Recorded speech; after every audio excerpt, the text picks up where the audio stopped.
Okay, my cultural studies line has taken me very often to film studies.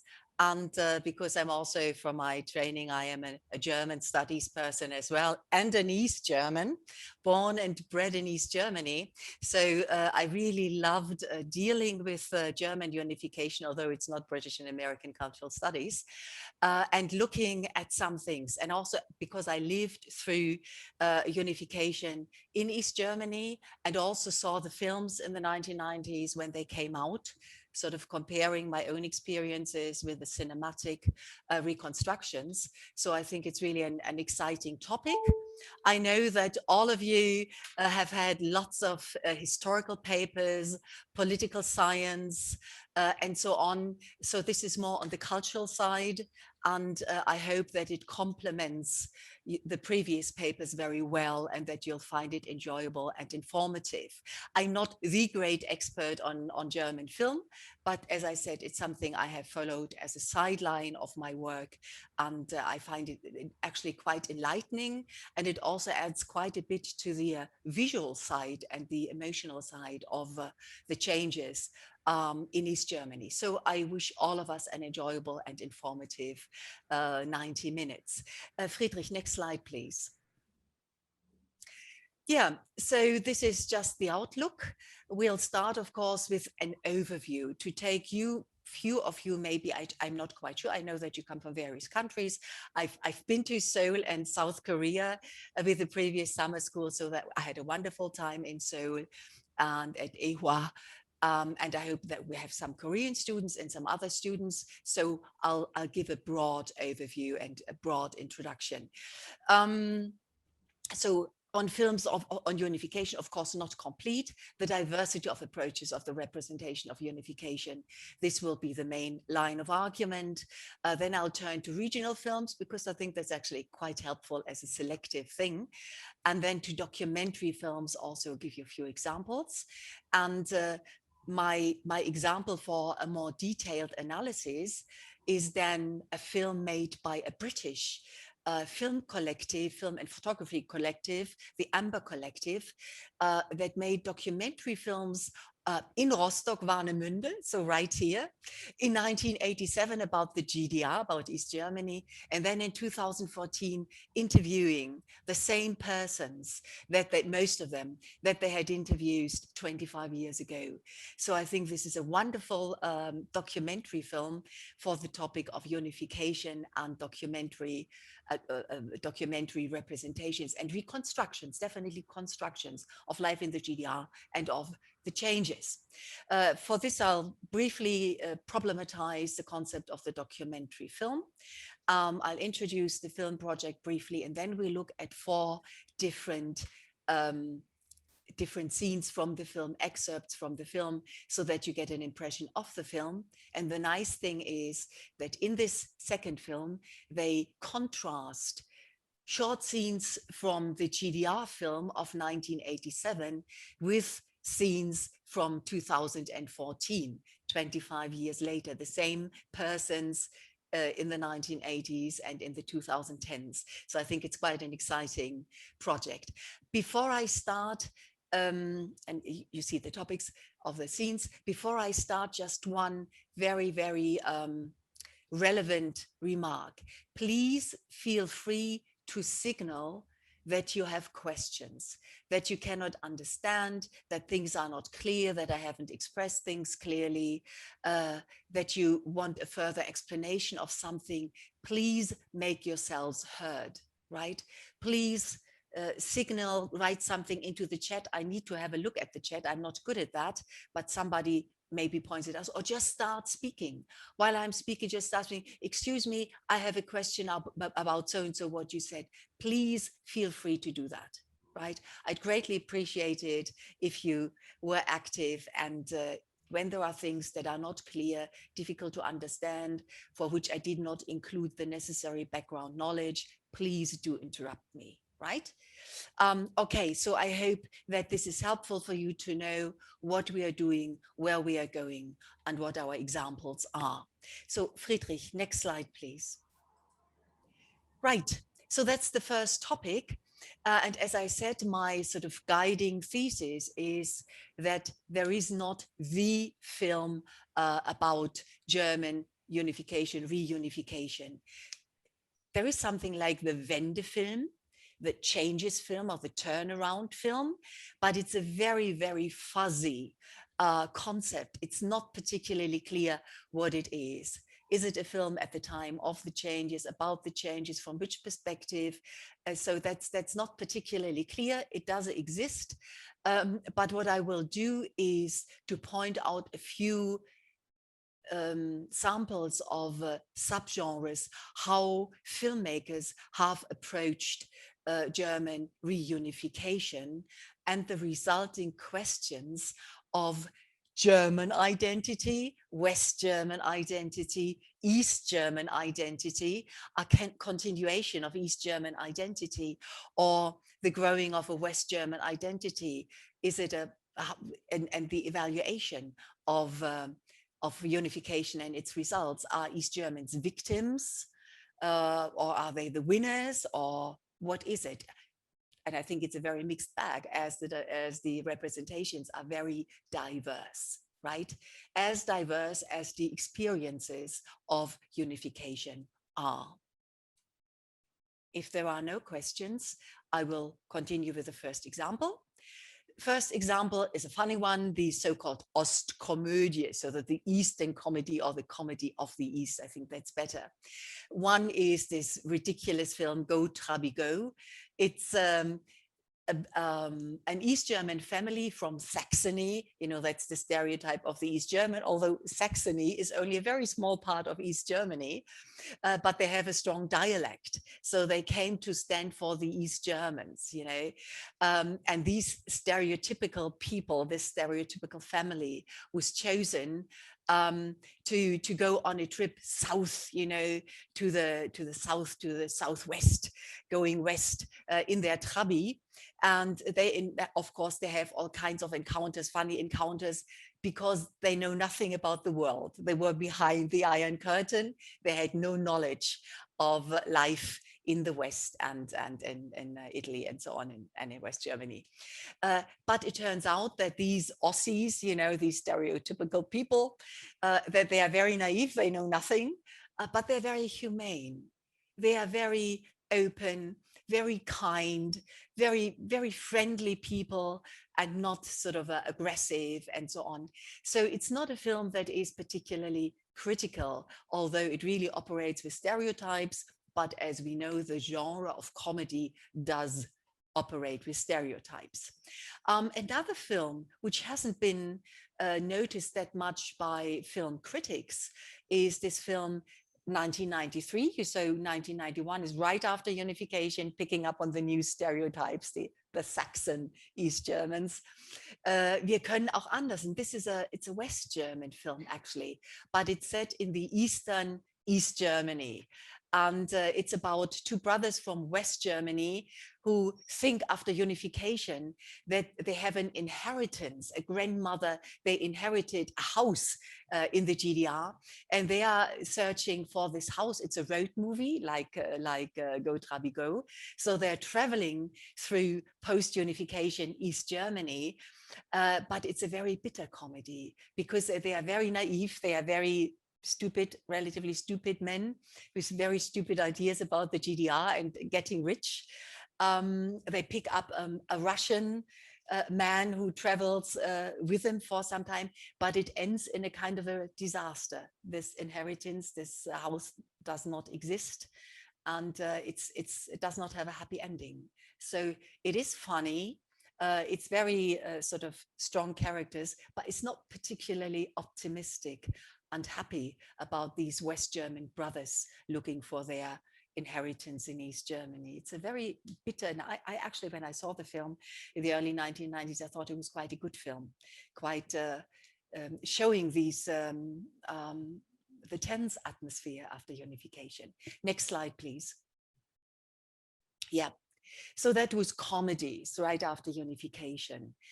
Then we have family histories. And as you can imagine, the film genre of the family saga, the family history, following family members through several decades and showing the conflicts and the typical types of characters in one family.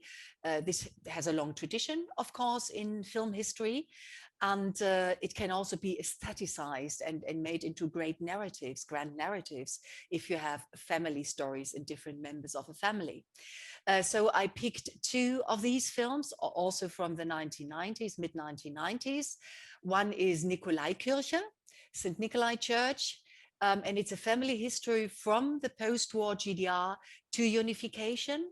And it shows in particular the differences in attitude between the old GDR generation that were kind of post-war communist socialists who lived through the hard times after the war and building the GDR, and actually quite believed in the GDR being a good, sort of a humane society, while the younger generation born later in the 1960s, having grown up with pop culture and some prosperity and some leisure and so on, new media partly, that they actually have a different orientation. They are more looking for cultural openness and so on. So the old generation that built the GDR and the new generation that wants to open up, this is a topic of this family history in Nikolaikirche. And then the younger generation, of course, demonstrates in the time before unification for more democracy, for more freedom and so on. And there is a gap between them and the older generation, the parents. So that's an interesting topic, changes in the GDR, and then unification, the different generations. And then Das Versprechen, the promise, it's by the very famous, really, West German director Margarete von Trotta, and it has received some critical acclaim and also some writing about this film, because Margarete von Trotta is a rather famous German filmmaker. So it's about young lovers who are divided after the building of the wall after 1961. Then they take different routes in West Germany and in East Germany. And then they meet after the wall comes down, but it's not, again, it's not a totally happy ending, right? This division is overcome, but they really had different lives. And they can't simply go together, and they meet again, but it's not the wonderful emotional unification, clarifying that these different lives in the East and in the West did something to people, right? I think it's an interesting genre, and it's quite rich compared with a comedy, which of course has different strengths. So these, especially the family histories, are attempts to authenticate the image of the GDR, to show the different values of the different generations, the older generation, the younger generation in the GDR.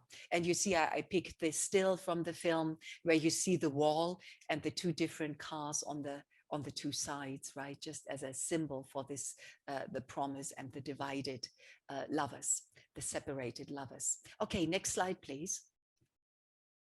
Yeah, more different reconstructions of life in the GDR, which is also, I think, a post-Wende, a post-changes, post-unification film. So we have films that are called nostalgic films, or film of cinematic nostalgia.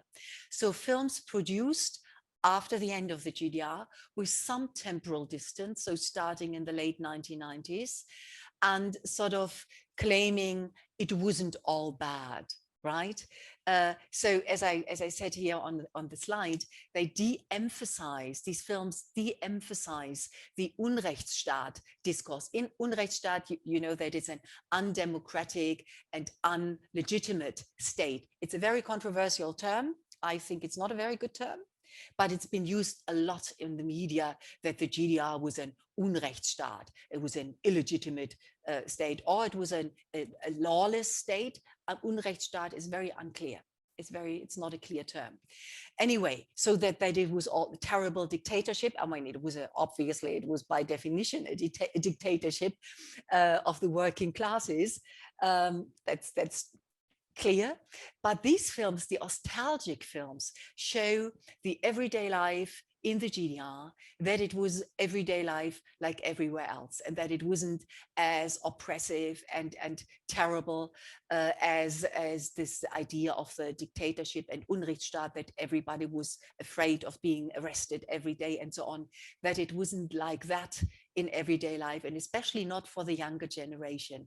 The people being young in the 1970s, 60s, 1970s, 1980s, with a lot of pop culture and trying to catch up with the developments in pop music and so on, trying to get hold of records. In Poland, for example, they sold many more records by British and American groups than in the GDR, so getting hold of them, and so it was a big deal. So Sonnenallee and Helden wie wir are sort of coming of age stories dealing with young people in the 60s, 70s, into the 80s, and showing that life in the GDR was not all bad, that young people had community, entertainment, fun, and so on. Of course, struggle, but young people struggle growing up. They struggle in Western and democratic societies. So it's coming of age isn't an easy thing in other places. But that there are positive memories, that being young in the GDR, if you were not a child of, for example, someone who was in the opposition, and then you may have experienced oppression already in school. But if not, you could really have a good youth. So this nostalgia is a longing for a more positive image of the GDR that does not show the dictatorship and the oppression and the political pressures that were there. They were there, there's no doubt about it. But these films try to start a counter discourse. Yes, they were there, but everyday life, normal people actually could have good lives, decent lives, normal, reasonable lives. Next slide, please. Yeah, then we have more recent memorializations of victims and offenders. That's the Stasi. And I'm not going into TV programs mainly. I leave that out because there's very much, as I said, it's not complete. I just want to show you that there are many different forms of remembering and reconstructing and representing the GDR and the changes. It's not that I'm saying this is all, it's not, right? But this is an outstanding film, and I don't know, any one of you, if you want to show a reaction on Zoom, who has seen the life of the others on television, in the net, and so on? Could you please give me a reaction? We have the Reaktionen, Handheben. That would be interesting to see how many of you are free. Okay, 1, 2, 3, yeah. Any of the others? Because it was also internet. No, not so many actually, just a few. Yeah, so this was a film that was internationally acclaimed and sold abroad, successful in the United States, for example. And it shows a Stasi, you know, a secret service man, sort of spying on sort of an actress and sort of artists that are in the opposition and are critical of the GDR. And then he realizes that this is not about politics, it's about human weaknesses and so on. And then he does not betray these, although he's a Stasi person, he does not betray the people who he's actually spying on, but he writes fancy reports. And after unification, actually, he finds a book in which he is being thanked. So it shows the complexity of the phenomenon of Stasi, of the phenomenon of the opposition. It shows sort of the vicious party people in the GDR. It does. So it's quite critical of the political system. But at the same time, it does not vilify all East Germans, right? So it's actually quite complex. And as an East German, I did like this film because it gives such a complex image. Although it was shot with a distance of 15 years by a West German director. But this West German director it's not a personal story for him, and I think it's possible to give a good image and a complex image of a complex issue, the Stasi problems, right? Okay, next slide, please. Okay. I'm introducing two films here about which I haven't found anything in the books that I'm citing. They are in the list of literature. You have access to the PowerPoint afterwards, because these films were more problematic somehow. They did not receive the publicity that Sonnenallee or Goodbye Lenin or The Lives of the Others received. One is Herzsprung, or Broken Heart, and it's the name of a town in Brandenburg, not too far south of Mecklenburg-Vorpommern. And it's a film by Helge Misselwitz, who is a very well-known documentary filmmaker from the GDR, very critical, very realistic about the GDR. And she made this film, as you see, in 1992, very briefly after the wall came down and after the end of the GDR. And it's set in this small town, Herzsprung, which is a rural town with big stables and so on, and fields.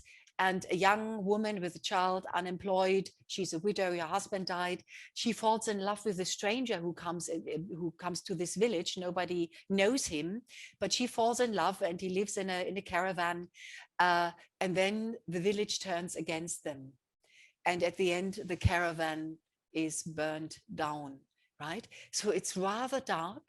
And this film of 1992, which I found difficult to find. I saw it when it was in the cinemas, right, in 1992. I think this is a film that is actually quite relevant because it picks up on this problematic relationship between sort of the new ethnic diversity that came to East Germany with the unification and opening of borders and the influx of immigrants. We did have immigrants or a foreign workforce in the GDR, but not as diverse and not as free to move as this became the case afterwards.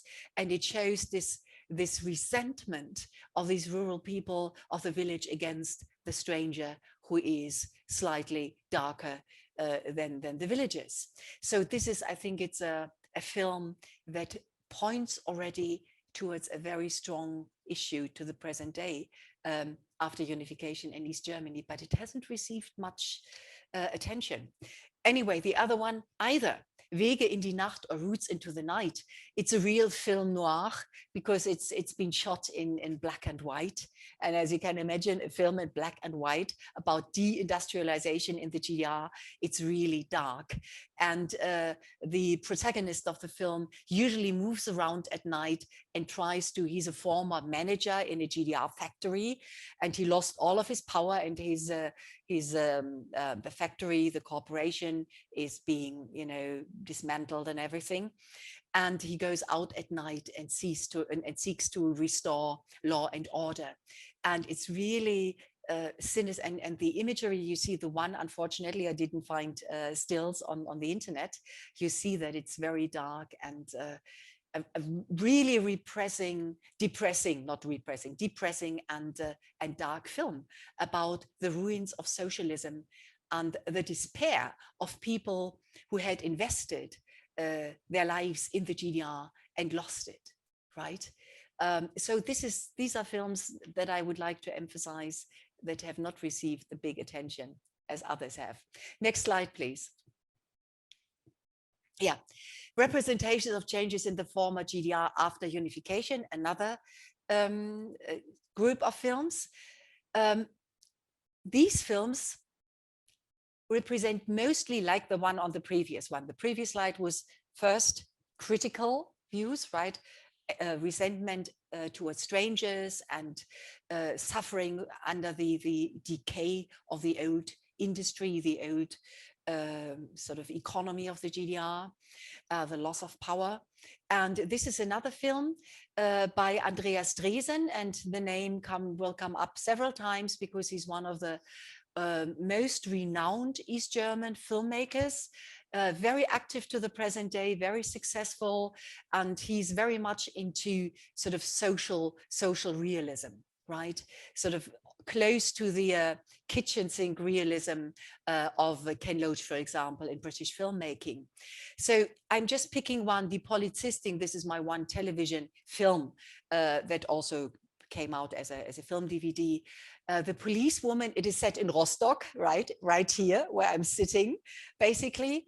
And it's a policewoman who faces in these residential eras after the decline of the shipyards, the loss of employment in the shipyards, lots of unemployment, alcoholism, and so on, petty crime, lots of unemployment, social problems, and the alienation of people in those former socialist suburbs, right? The high-rise buildings that are now a wasteland, and they are shown as a wasteland. It's gray days, it's rainy, it's windy, and actually, on a sunny day, they don't look so bad. They have all been renovated, etc. But in this film, it's shown to be a real wasteland of declined socialist residential areas. And it's seen through the eyes of a young policewoman who's very humane and suffers very much seeing this. But at the end, she tries to sort of find a task for herself, looking after a young boy in whose family there is alcoholism and violence and so on. Willenbrock, also by Andreas Dresen, after a novel by famous novelist Christoph Hein. It's about a successful car dealer at Magdeburg after unification, right after unification, quite successful. People would buy anything. And then step by step, he couldn't keep pace with the big car dealerships, and he loses control step by step due to very personal factors. And from being an early winner, he becomes a loser and experiences this decline that very many people in the GDR experienced. So another very critical representation of the changes in the former GDR after unification. Next slide, please. Right. Now the immediate process of unification. I picked two films that show this sort of the before and after and the process itself. One is, again, you see Andreas Dresen, but he is simply the relevant filmmaker of films about changes in the GDR, from the GDR to post-unification, East Germany in particular. Stilles Land, Quiet Land, set in 1989. It's a realistic drama, how a theater grew in a remote little town in Anklam in Mecklenburg-Vorpommern. Later on, I have a map and I'll show you where Anklam is. It has a small theater, a small town theater, and it's before unification, and they try to get the television set going that reports about the demonstrations in Berlin, but in Anklam it's Stilles Land, nothing is going on, it's very quiet. And then more and more news come in, and the first people leave for Berlin, do not return, right? When the wall comes down, and then after, and the party group, then we have the first demonstrations actually for democracy in Anklam, very quiet, everything. And then unification, or the wall comes down, unification is not shown. And then West Germans moving in full of plans to develop Anklam and the theater and so on. Yeah, but many people, the younger people, leave, and that is the end, the question, staying or leaving East Germany.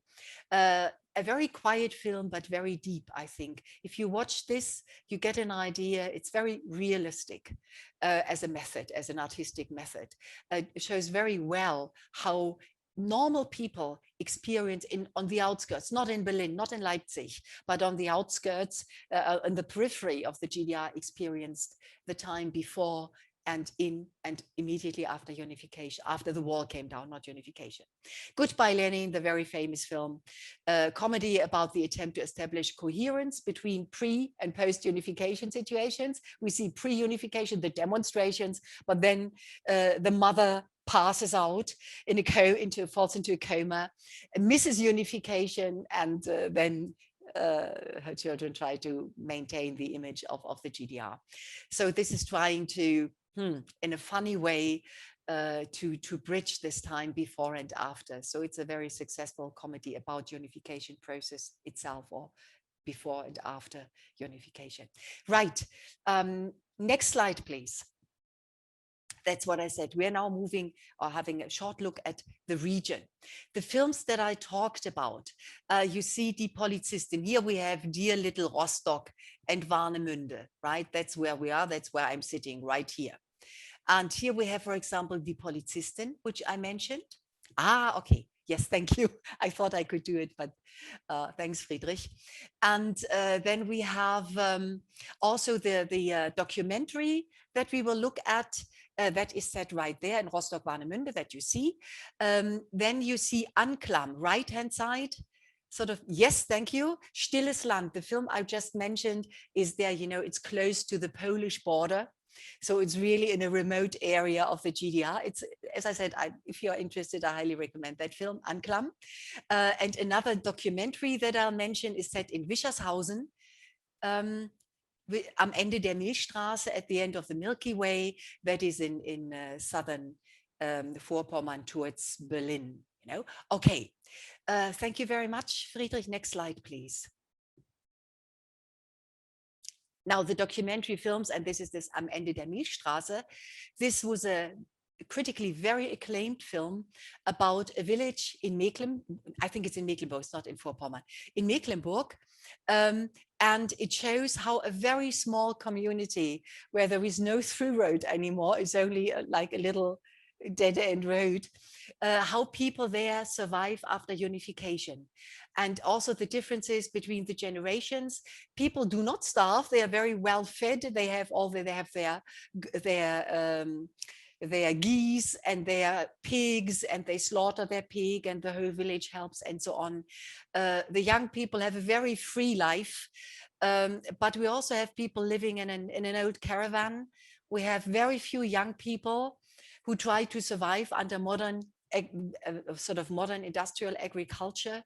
And this people shows the lives of, or glimpses of the lives of people in this very small rural community, almost 20 years after unification. So it's also, if you want to get an idea of non-mainstream film, a non-mainstream way of life after unification in a rural community, this is one to see. And it shows how these people survive, the strategies that they develop, and that in their own way they live well. Although an outsider would say, a Berliner or someone from Munich would say, oh, they are poor, this is terrible.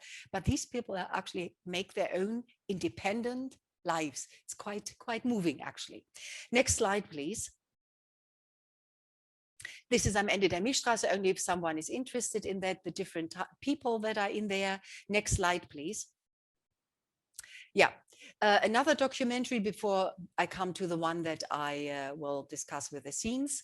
It's not Mecklenburg-Vorpommern, but it's south of Mecklenburg-Vorpommern in Brandenburg, in Golzow. I did not have that on the map. The map was only on Mecklenburg-Vorpommern, but it's very sort of close by.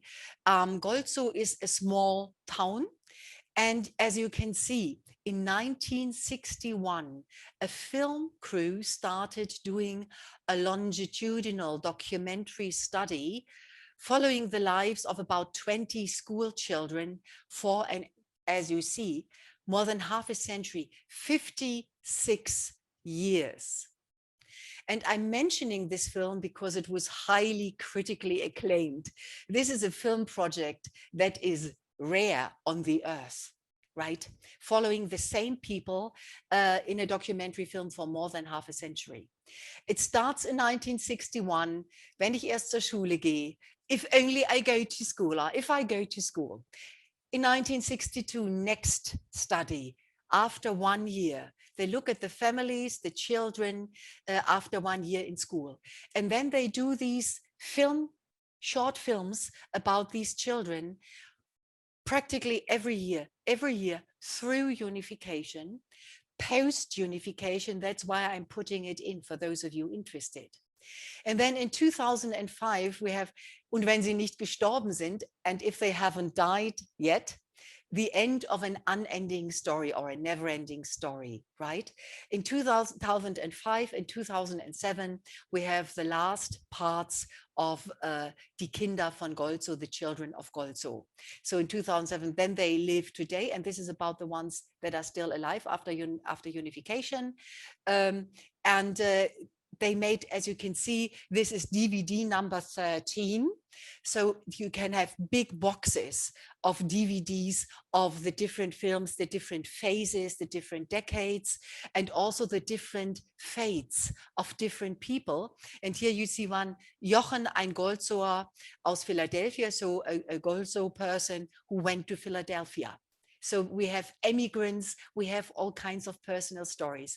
If anyone is interested in this, they follow their subjects through the process of unification to 2007, basically. It's just to show you the great diversity of films that have been shot about unification, feature films as well as documentaries. Next slide, please. Yeah. Documenting social change. And this is now my example that I will go into and that we will watch some scenes from. And it's not only a wonderful set of films, we'll only look at one, because we have two films, one of 1987 and published in 1988, and the other one in 2014. But we will only look at the second one, from 2014, because I said that already. It contains short clips from this from scenes of the film shot in 1988. Right? So why did I choose this documentary film? So one is because we have the two time planes. But I'll get to that later. I see I had the introduction to the concept of documentary film. We'll briefly reflect before I move on to this film. So what actually is a documentary film? I don't know if you've ever thought about it, because we have common ideas about it. What distinguishes a documentary film from a feature film? Would anyone want to say anything, just to activate you a little? It's not fully scripted, as in it follows more realistic events. Yeah. Thank you very much. This is a start, that it's not as scripted, but I think we have different documentaries. And if you think of some nature documentaries, when for the editing process and so on, there is a narrative and a script. So we have all kinds of documentaries, but it's a good idea. It follows events. Sometimes we have documentaries of historical events where people are there with the camera with no influence of the event. For example, for certain news programs, and afterwards you may make a documentary. That's right. We have this kind of documentary footage as well of events that go on, yeah, without the filmmakers interfering. That's right. Yeah, but I put some things down already, because there is this idea that documentary films in general sort of are objective, and they show the events, how they evolve and so on. But as I said, this is only true of very few documentaries. For example, in the documentary film that is shot by a filming crew here, we have the presence of the camera. And I think everybody knows, like me in front of this camera, the presence of the camera influences people's behavior. I think this is something that has been disregarded quite often, but as soon as the camera arrives there, people think about what they are showing, what they are saying. If there are interviews in the street, many people turn away, they don't want to speak, or they say things they would put in another way, in a different way, for example, for friends or family. So the presence of the camera influences the events filmed and influences the people filmed. Camera work is selective. Even, with football matches, very prominent right now, you have very many cameras nowadays. But in the past, you had one camera. So what did the camera show? right? What do you choose? Do you choose to show the happy fans or the aggressive fans? If you show only the aggressive fans, you give an image of hooliganism. If you show only the happy fans, you give an image of wonderful football. So by selecting, the documentary filmmakers or the filmmakers in general set a certain agenda, right? It's not as objective as one thinks in most cases. Also what to show, whom to talk to, and so on and so forth, which parts of the houses or of the landscape to show. It's all decisions by the filmmakers. And then at the end, as I said, we have the structuring through editing, through sequencing. What do I end with a negative image, with a positive image, with a happy image, with a sad image? All very relevant for the overall ideology and the narrative that the documentary film is telling. So these films are also products, of course, different from feature films, but it's like on a scale. They are not absolutely different, but some are quite clearly different from a feature film. Okay, and of course, in most cases, it's not actors that are being asked, but sort of ordinary people. Okay, and I think in this film we have short expository parts where the film project is actually being explained. That's important, that the filmmakers tell people, well, this is a documentary film. We have a short reflexive part about filmmaking, what they thought, what the difficulties were.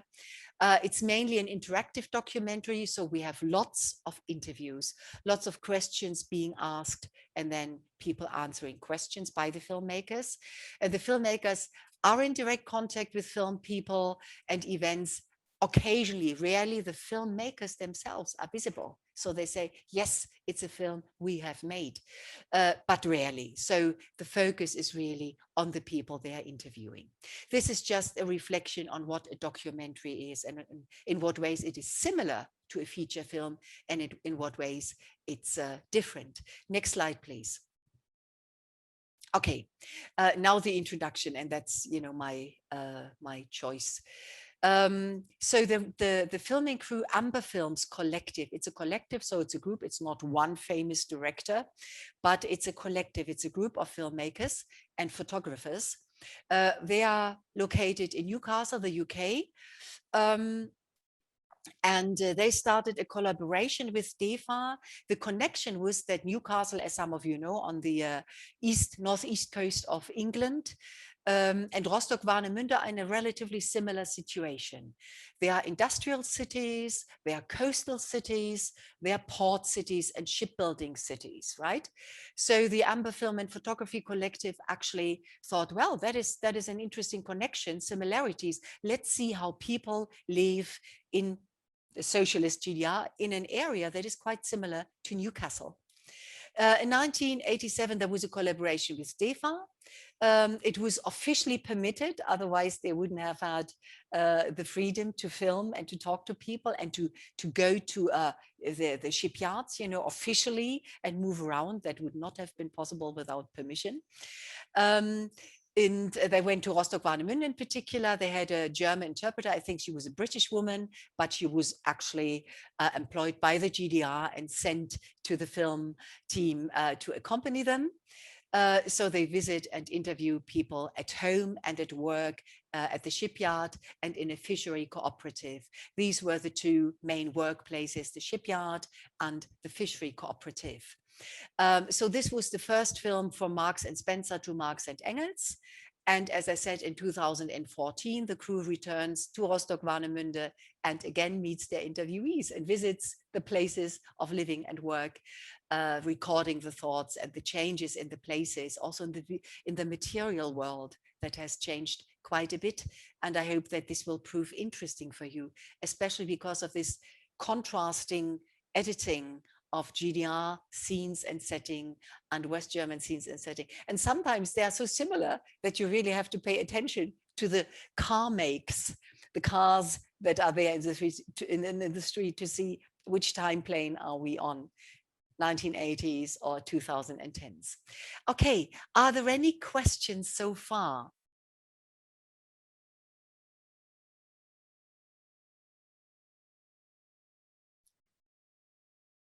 If not, I would ask Friedrich to go to the next slide.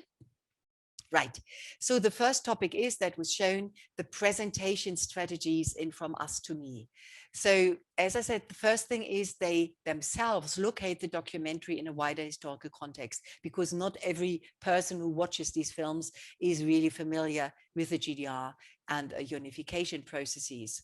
It introduces the two time planes, the two time levels, and we have the parallel editing of scenes at the two time planes in the 1980s and the 2010s to mark the changes also visually. Please pay attention to that.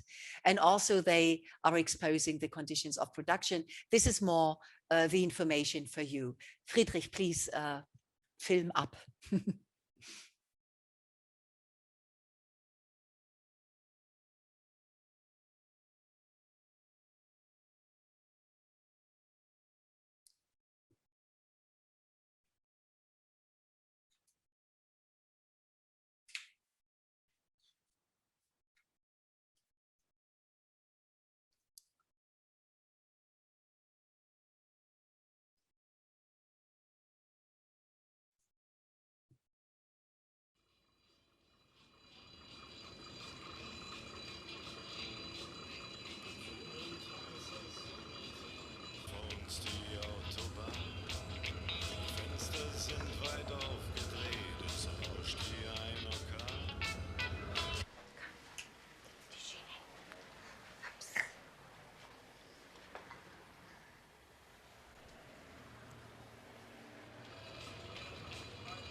One of the difficulties that we thought that we would have, the thing that we were most worried about, was whether we would really get access to ordinary people and get a kind of authentic voice. Es war ein englisches Kamerateam. Was wollen die? Was wollen die hören? Wer sieht den Film? Was bekommst du? Bekommst du Ärger? Was ist der Hintergrund und so weiter? Es war einfach, es hätte jeder andere das Gleiche gesagt.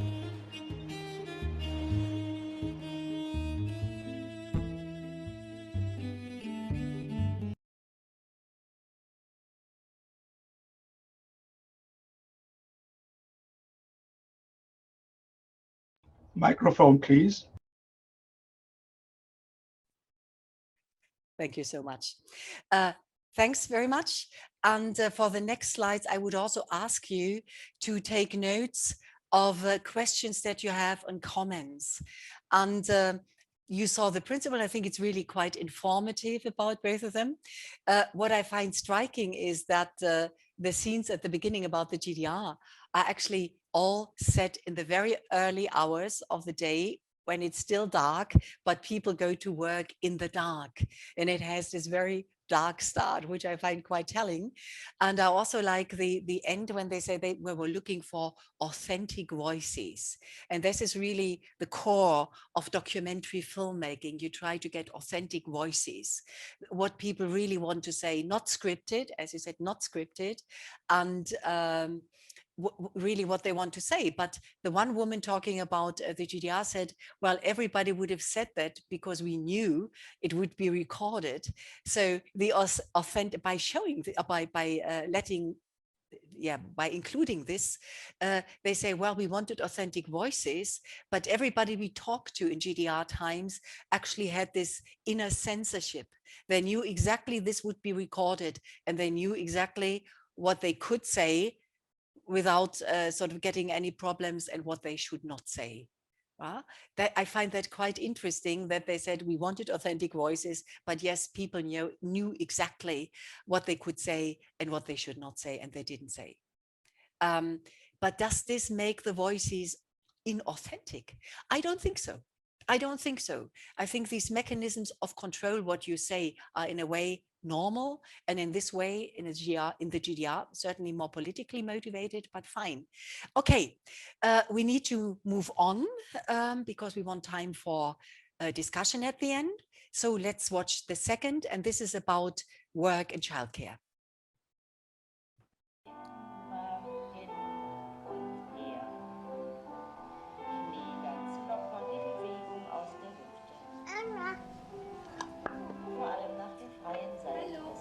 Komm mal zu Mama, ja, komm mal her, komm mal ab, komm. Komm mal weg.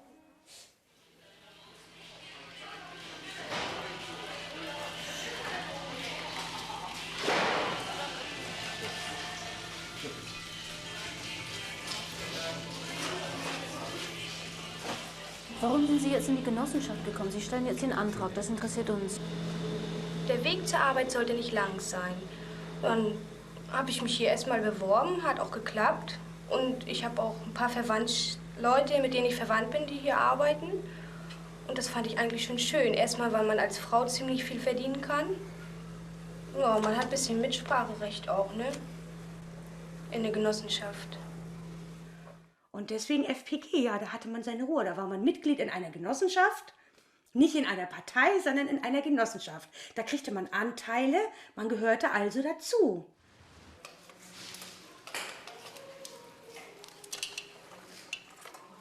Vor diesen ganzen Parteikram, und das ging mir eigentlich immer auf den Sack. Ich bin auch nicht so, dass ich jetzt dagegen gekämpft hätte oder so, aber ich wollte einfach leben, nur meine Ruhe haben, Frieden haben. Es ging mir einfach auf den Sack. Ich fand das doof, und meine Eltern waren auch immer so, also mein Vater hat immer eine Flucht mit uns geplant, deswegen aber nicht in der Schule sagen.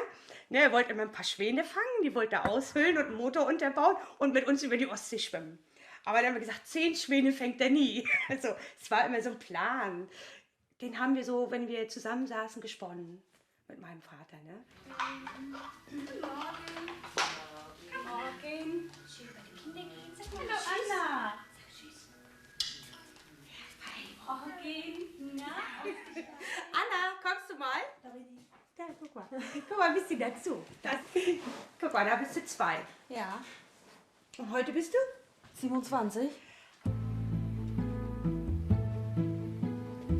Die Kinderbetreuung früher eher so war, dass alle Kinder immer dasselbe mussten. Ne? Also jetzt wird geschlafen, jetzt wird gegessen, jetzt wird gebastelt, und heute basteln wir alle, was weiß ich.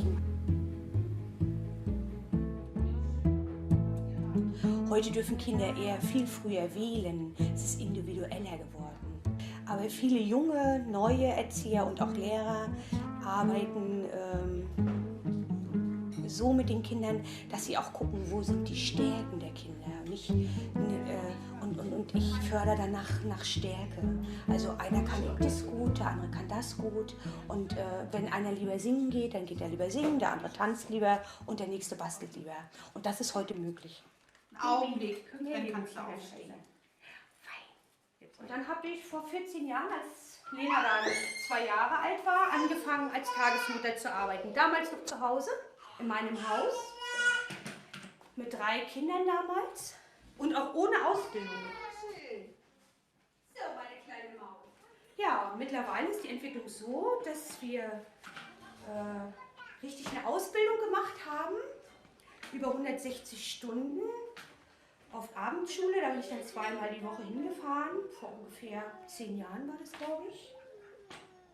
und habe dann richtig eine Ausbildung nochmal gemacht als Tagesmutter. Habe ein Zertifikat bekommen und damit auch eine richtige Lizenz, so zu arbeiten. 2 edle Ritter. Papa baut den Dachboden aus. Manchmal dürfen Fabian und Florian einen Nagel in das Holz schlagen. Früher war das immer so, zack, Krippe, Kindergarten, Schule, Pionier, FDJ, Partei am besten, Armee. Ne? Wenn man das so, und das ist vorbei. Also es gibt freie Kitas, es gibt freie Schulen, was ich selber ja sehr gerne nutze für meine Kinder, weil ich das ganz toll finde, dass sie sich frei entfalten dürfen.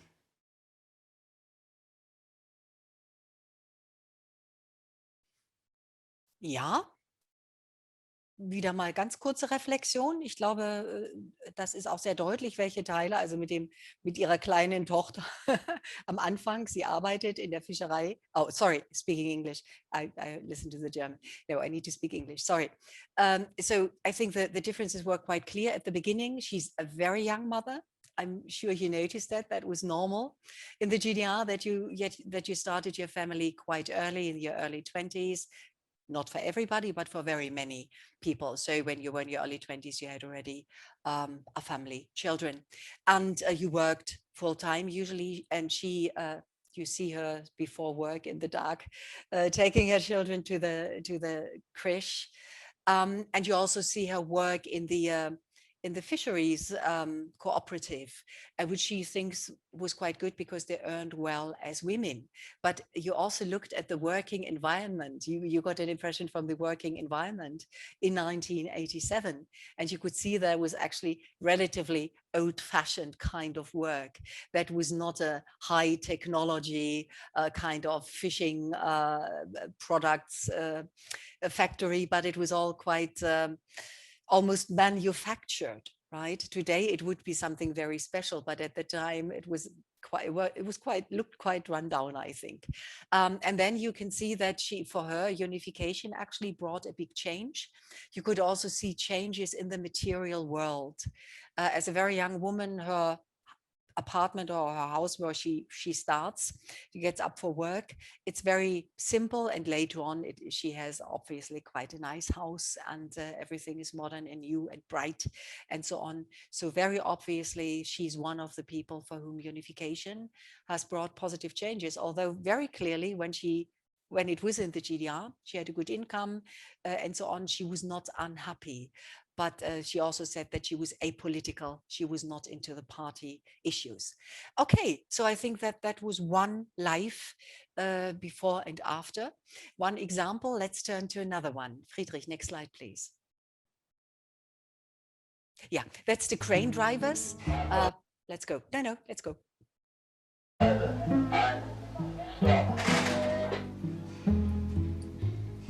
Ich wollte an für sich Friseurin werden, aber ja, aber jedenfalls zu diesem Beruf kam es dann nicht.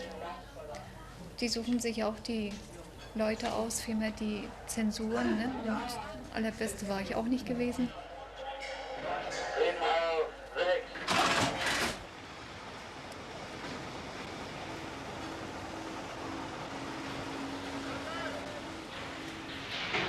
So gegen 17 Uhr kommt mein Mann nach Hause von der Normalschicht, der muss ja bis 16 Uhr arbeiten. Ne? 15 Meter. Abends essen wir dann gemeinsam Abendbrot. Dann bringe ich die Hütte ins Bett. Und dann gucken wir eben noch Fernsehen. Und morgens eben wieder aufstehen. Das ist der ganze Tagesablauf so. Ne? Kranfahren ist für mich mein Leben. Ich liebe meinen Beruf über alles.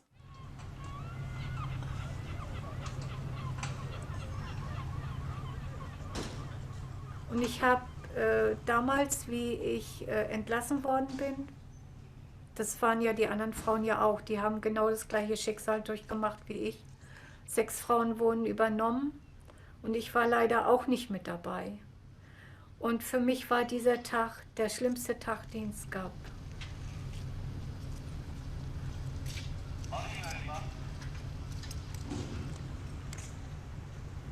Ich habe mir dann überlegt, du möchtest wieder auf den Kran, ist egal wie und wo. Aber ich muss sagen, nach der Wende ist es schwieriger, als Kranfahrerin überhaupt diesen Beruf ausüben zu können, weil eben viele Männer davon ausgehen, dass es eine Frau nicht kann. Aber in der DDR-Zeit war es ja so gewesen, da waren viele Frauen, die das gemacht haben. Das war auch Glück gewesen, dass ich eben auf der Neptunwerft gelandet bin. Wo ich das Vorstellungsgespräch hatte, wurde mir dann auch gesagt, dass auf der Neptunwerft ein Kranfahrer oder Kranfahrerin gesucht wird.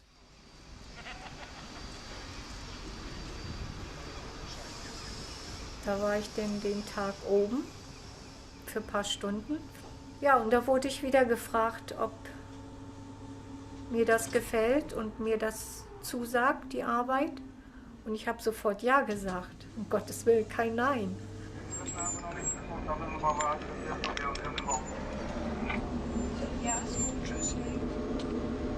Ja, wenn ich oben bin und die Sonne geht auf und ich habe eben die Möglichkeit, mal den Sonnenaufgang zu sehen, oh, das sieht sowas von toll aus. Die Farben vor allen Dingen auch, ne? Dieses Orange, Rot, Gelb, das schimmert dann immer so ein bisschen durch, ne? Jeden Tag, den ich zur Arbeit fahre, sage ich immer, Gott sei Dank, ich darf das. Jeden Tag.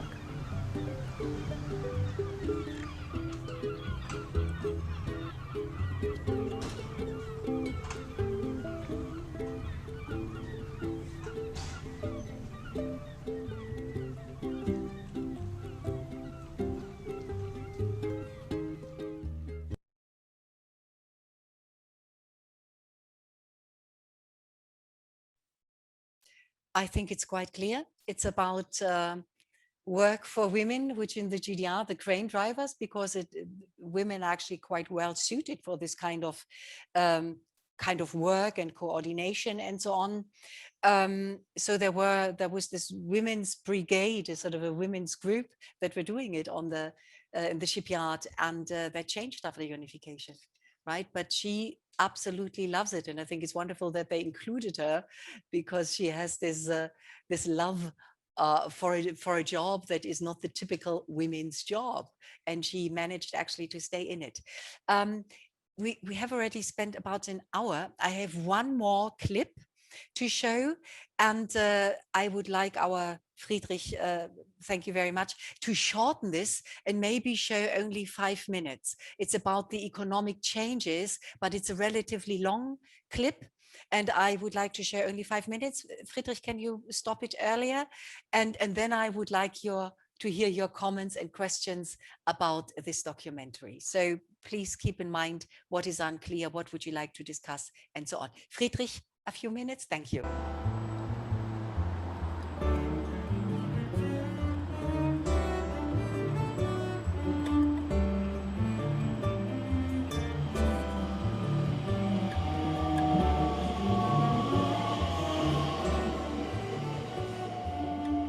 Die Werften, die ihr da gesehen habt, da waren ja über 12.000 Leute beschäftigt. Heute sind von den 2 Werften, wenn ich hochrechne, vielleicht noch in beiden Werften 1.200 Leute beschäftigt, also ein Zehntel von dem. Man muss ja mal bedenken, die gesamten Betriebe waren ja sogenanntes Volkseigentum. Und dieses Volkseigentum, das musste ja von irgendjemandem dann plötzlich verwaltet werden. Und da wurde die Treuhand eingesetzt. Die hat letztendlich eine Bestandsaufnahme gemacht von dem, was alles da war. Das war eine Verwaltungseinheit in Berlin. Und die sollte nun plötzlich die ganzen Betriebe bewerten und möglichst an neue Investoren, neue Eigentümer vermitteln. Denen sind dann bestimmte Investoren, so kann ich mir das im Nachhinein auch gut vorstellen, die Bude eingelaufen, weil dort zu einem mehr oder weniger Spottpreis übereignet worden ist.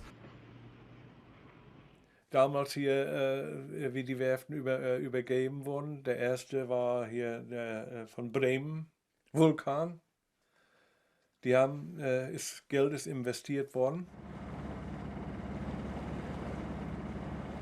Die Warnow-Werft ist dann an die Norweger verkauft worden. Das war Querner.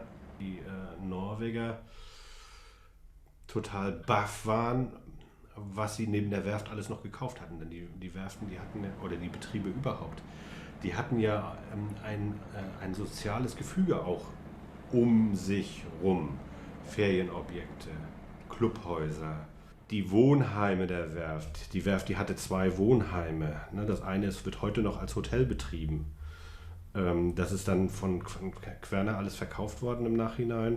Und die haben letztendlich da einen guten Schnitt gemacht. Das Clubhaus an der Warnow-Werft, das wurde uns damals erzählt auf der Betriebsversammlung, das ist von der Treuhand bewertet worden zum damaligen Wert einer Mercedes S-Klasse. Das hat heute mindestens einen zweistelligen Millionenwert, dieses Gebäude.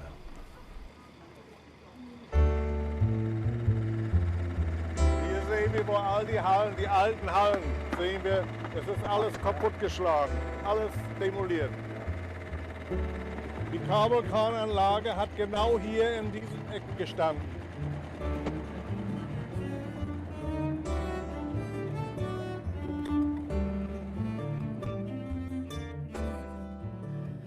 Da ging es dann erstmal weiter in eine Auffanggesellschaft. Da sollten wir dann auch so ein bisschen das Know-how vom Westen mitkriegen. Ich war sehr enttäuscht. Da habe ich auch noch ein paar Bilder, kann ich mal zeigen, was wir gemacht haben. Kosmetikschule, wie wir uns zu pflegen haben. Da haben die uns in Crashkurse reingesetzt und dann haben wir da wirklich ein halbes Jahr jeden Tag diese Kurse da voll gemacht. Ne? Und die Kurse gingen, glaube ich, immer 4 Wochen. Jeder hat ein Thema gehabt und dann wurden die Leute dann eben erstmal geimpft, damit jeder wusste. Die Leute hatten wirklich Angst. Ja. Die Leute hatten wirklich Angst, weil also diese Euphorie, die war ja dann nicht mehr da, der Grenzöffnung, und man konnte das kaufen und hin und her. Dann kam plötzlich dann der Zeitpunkt, wo viele Leute wirklich Angst hatten, was passiert nun mit meinem Arbeitsplatz, behalte ich den? Kann ich den behalten und mein Nachbar wird vielleicht rausgeschmissen, Gott sei Dank. Und da fing das erst richtig an, zu überlegen, wir sind nicht mehr im Sozialismus, sondern im Kapitalismus. Da ging das erst richtig bei mir los.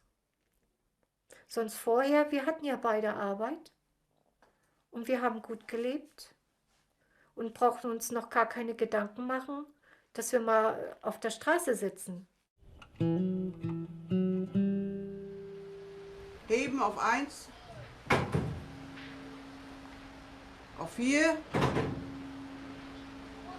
auf 6.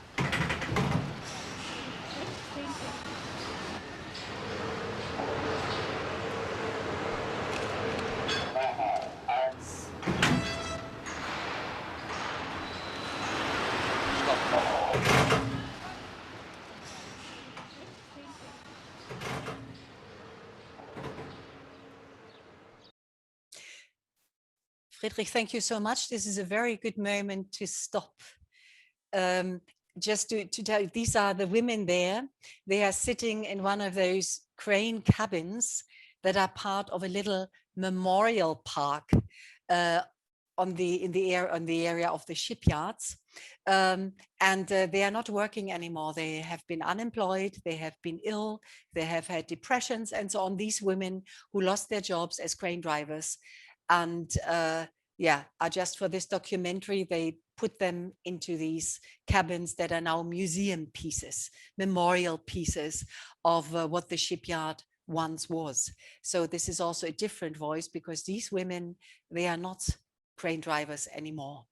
Okay, so Friedrich, could we move to the next slide, please? Yeah. Now I think it would be great if you ask your questions, you made your comments about the documentary, about the GDR on film, whatever you would like to ask or comment on. I gave a few questions. What do you think? What is the image of life of in the GDR evoked here? How did you perceive this? does the documentary as an objective film make any value judgments? Yeah, what do you think is the impression of unification? That is, it's only selected scenes, of course, but your ideas now. I would really appreciate a discussion now.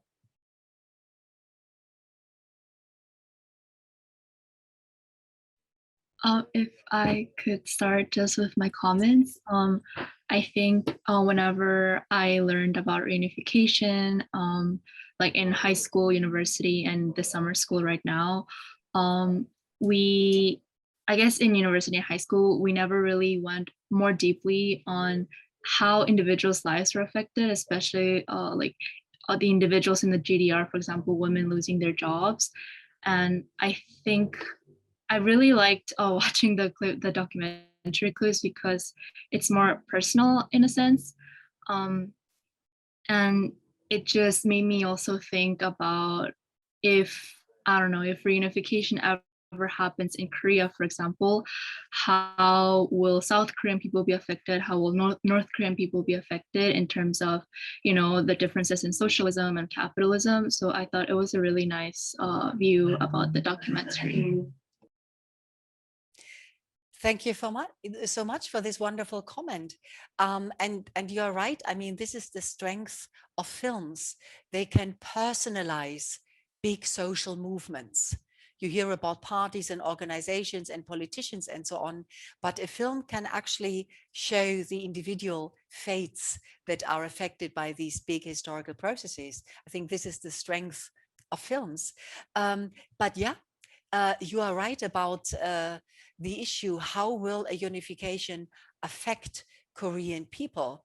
And of course, it will affect different people in different ways. But you could also see, especially now the last image, right? When these women who used to be crane drivers are sitting in this memorial place, they are at home, they are unemployed, no jobs for them. They said they didn't retrain us properly. They taught us silly things, how to live, how to do cosmetics and so on, but not use our job experience to prepare us for other employment. So that it was difficult for very, very many people, not to say for all people. I mean, including myself. I was already at the university in the GDR, but more or less overnight, there was a completely new organization, new people, and so on. It's a painful process.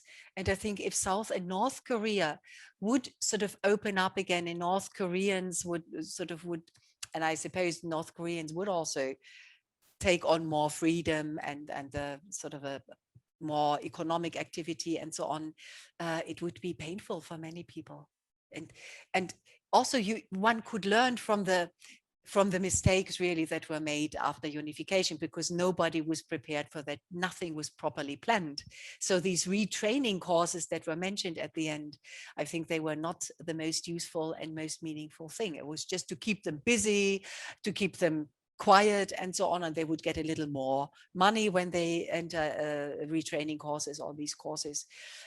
So this could be done better, but it is difficult to plan these things in advance. Right, but you are absolutely right. These individual responses show the difficulties also of unification. Yeah, thank you. Other comments and questions?